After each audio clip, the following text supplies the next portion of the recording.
that we shall pay any price, bear any burden. Well, I don't have riches and gold, and a mansion, honey, I don't own. A heart that is warm and a love that is true. Well, that's what I've got to offer you. One of the Bowie knives that he carried over in Vietnam. As you can see, it's massive. And he carried 2 of them. And I've watched him throw these things. I've never in my life ever seen anybody that could throw a knife like that and hit its mark. Almost every time. Wow. It was something. This is this will go to my grandson. This is called a pepper box. And the patent on this is 1859. Oh wow. But this is the kind of stuff my dad would carry. Mm-hmm. He always had something on him. But I thought that was interesting when I was looking for the CDs that I ran across that. I felt like he wanted me to show you that. That's awesome. This is back when he was with Allied Van Lines. So this would have been approximately the mid 70-ish, 75, 76, somewhere around in there.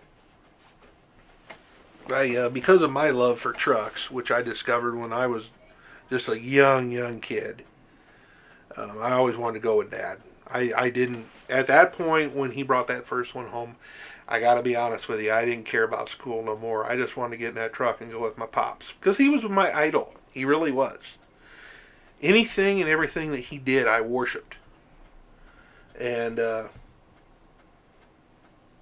I wanted to go with him. Well, eventually he allowed me to go to California with him. My first trip, I was 5 or 6, something like that. So 69.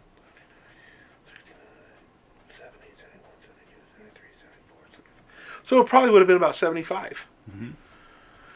Somewhere around there. We get out to the port of entry in Arizona. And, which this tickles me, because this just goes to show who my father was. And he said, now get in the sleeper. He had an old cab over TransStar. He said, get in that sleeper and don't you dare move, because you're not supposed to be out here with Dad. Okay, all right, Dad. So I get in the back with a sleeper, and I pop open those air vents that are on them old cab overs, and I'm peeking out of there. I'm peeking out that air vent, whoa, what's going on? Nosy dumbass kid. And they saw me. And back then, the truck traffic wasn't near what it is today. They stopped my dad right on the scale. And they called him and pulled him out of the truck, and they had him come in. And I'm peeking the whole time out of this air vent, seeing what's going on. About that time, I watched him raise that big giant hand of his, and he pointed right at that scale master. And he was doing this, and I thought, oh boy, that's not good, because I knew my dad. About that time, he comes flying out of the scale. He gets back up into the truck, and he grabbed a pad of paper, and he started writing out a letter of release for the insurance company. I was like, what are you doing, Dad? And he said, they want to put you on a bus and send you home. And by that time, I was really scared. I was like, oh boy, we're in big trouble now.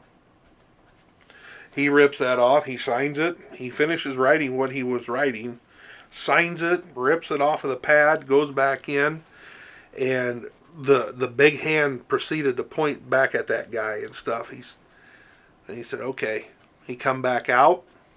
He walked around the truck, started dollying that trailer down right there on the scale. He didn't care. Didn't absolutely not care.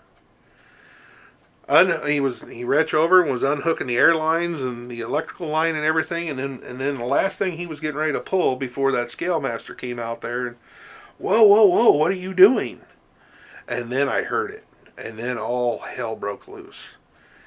And you'll have to excuse my French, but he's great. like, I'm gonna goddamn tell you something right now. That is my son in that truck. I own this truck. Allied Van Lines owns the trailer. So if you're going to pull my son out of that truck, I'm just going to go ahead and take him home in my truck. And you can call Allied and tell them to come get this effing van.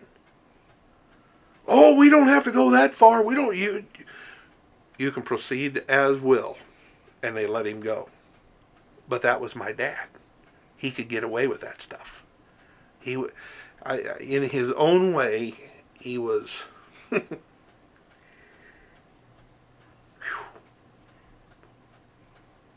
He was a true outlaw in his own way.